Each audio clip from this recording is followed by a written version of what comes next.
Hello guys, i-flex naman natin ang laman ng ating talaga.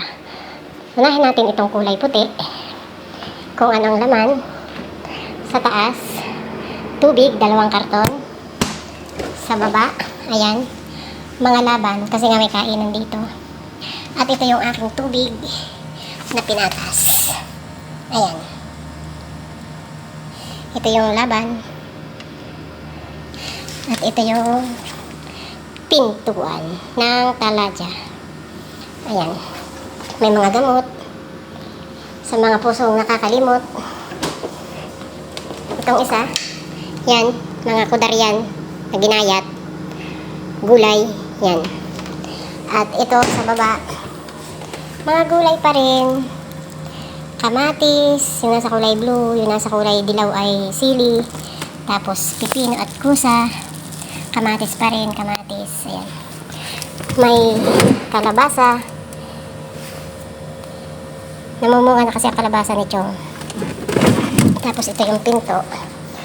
Wala, empty ang aming box ng aming itlog. Ayan o.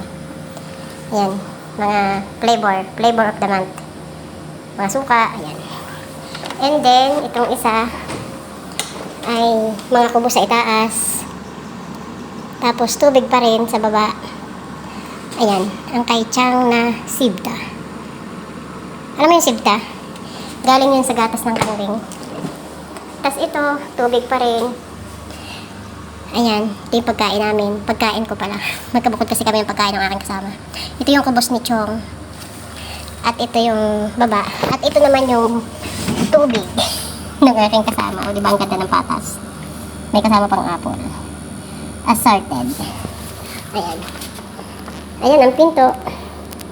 So ngayon guys, tapos na tayo. Kaya, tapos na ang ating tatlong talaga.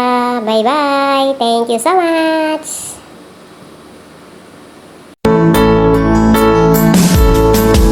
Noong ako ay nangipang bansa, dala ang pangarap at pangamba, pagtulo ng luha, di alintana, kagustuhan, matiahon ang pamilya.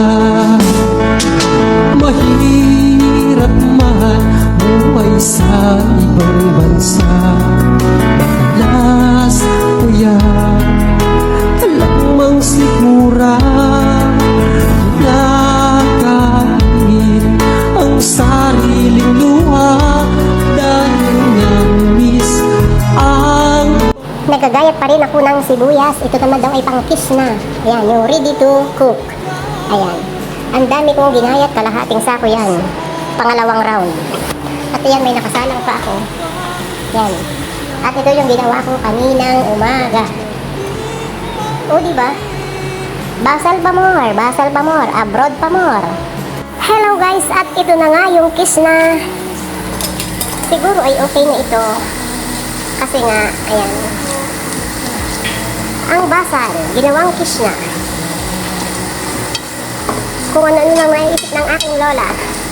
Bye-bye! Thanks for watching! At ito na nga ang aking ginawa ng buong araw na sibuyas. Ito yung kisna. At ito yung panglagay sa kanin, sa ibabaw. Yan. Kalas.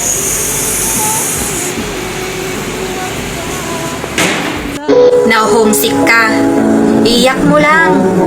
Pagod ka na, ipahinga mo yan. May sakit ka, gamutin mo ang sarili mo. Oo, ganyan ang buhay ng isang OFW.